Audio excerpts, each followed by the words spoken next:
Kumusta naman kayo guys? Pag-usapan natin ang mga buhay-buhay or mga life update ganyan. So ngayon, mas serious yung walk ko kasama si Lord. And parang siguro mga 2 years ago, kasi ngayon ko nga lang, kumbaga, na-realize ko talaga na hindi sapat na kilala mo lang si Jesus as your Lord and your Savior. Kailangan meron ka din talagang personal relationship sa Kanya. And wala tayong tendency na magbago sa sarili nating gawa. Kasi si Lord lang yung magpapabago sa atin. Like yung nakwento ko sa inyo before, na kung yun ako, yung dating ako, tapos na-discover ko na nagkakaroon na ako ng dugo sa poops ko, di ba? Parang maiiyak na ako, matataranta na ako, lalo ako lang mag-isa sa bahay nung time na yon. Pero nung time na yon, kinausap ko lang na kinausap si Lord. And lagi ako nagbabasa ng mga Bible verses. What are you telling me? Di ba? And talagang naka-feel ako ng comfort, naka-feel ako ng assurance. Wala yung worry ko, lahat. Ano kasi, parang siya yung best friend mo. Kakausapin mo siya, ano ba yung nararamdaman mo? Sabi mo sa kanya lahat. And also, every morning, nagdi-devo ako. So, make sure na ginagawa nyo rin yun kasi talagang makakatulong yun at mag-guide kayo throughout the day. I've always watched the morning worship and prayer every 7 a.m. yon. And magnilay-nilay ka kung ano ba yung gustong sabihin sa'yo ni Lord or what is God telling you to do. Ngayon, natutunan ko na hindi ko planuhin yung mga gagawin ko or hindi ko paplanuhin yung buhay ko na dapat ganito yung gagawin ko.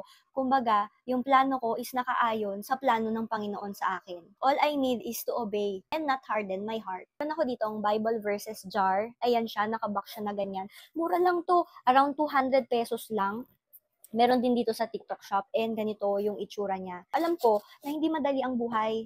Sobrang hirap nito, sobrang grabe yung laban, minsan napapagod tayo, ganyan. Every pinagdadaanan nyo, halimbawa, happy ka, thankful ka, galit ka, anxious ka, lonely o kaya sad ka, merong mga Bible verses na para sa'yo. It will help you, lalo na kung hindi ka pa masyado nagbabasa ng Bible. Ako kasi ganun din ako before Pero ngayon, unti-unti, napapractice ko na nagbabasa ako ng Bible. So, ayan. Ito yung maging first step nyo. And dun sa mga emotions na nafe-feel nyo, di ba? And then, ganito yung itsura niya, guys.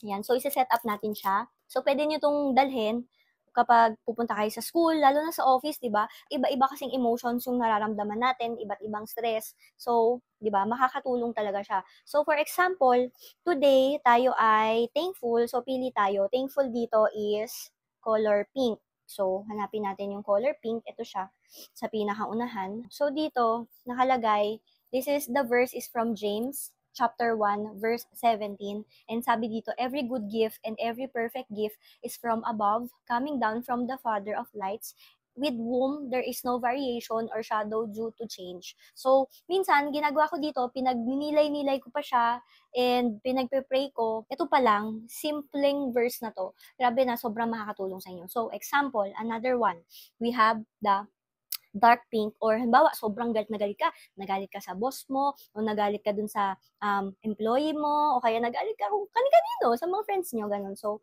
kuha tayo ng isang Bible verse dito. So, the Bible verse is from Proverbs chapter 22 verse 24. Ang sabi dito, make no friendship with a man given to anger, nor go with a wrathful man. Since ngayon, napapansin na talaga yung mental health natin at binagbibigyan natin ito ng pansin, meron din tayo niyan. So, this is for the anxious. This is Timothy chapter 1 verse 7. For God gave us a spirit not of fear, but of power and love and self-control. O, diba? And then, yan, sabayan nyo din ng prayer. What is God telling nyo, diba? Bakit nyo ba ito nararamdaman, diba? So, ayun, sobrang nakakatulong sa akin itong mga verses na to. Siyempre, kasama natin yung Holy Spirit, nililed niya tayo. Kailangan kasi natin magkaroon ng, hindi lang kailangan physically healthy, hindi lang emotionally, hindi lang mentally, syempre kailangan din nating busugin yung spiritual health natin. Meron siyang iba't ibang category dito guys or iba't ibang variant. So ito yung sa mga mood nga natin.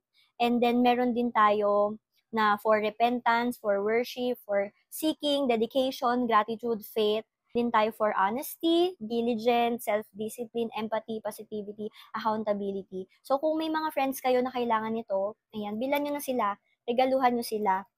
And then, pwede nyo rin gawin to sa mga victory groups nyo, sa mga Bible studies nyo. Tapos, ayun, himayin nyo yung mga salita ng Panginoon para maintindihan nyo siya.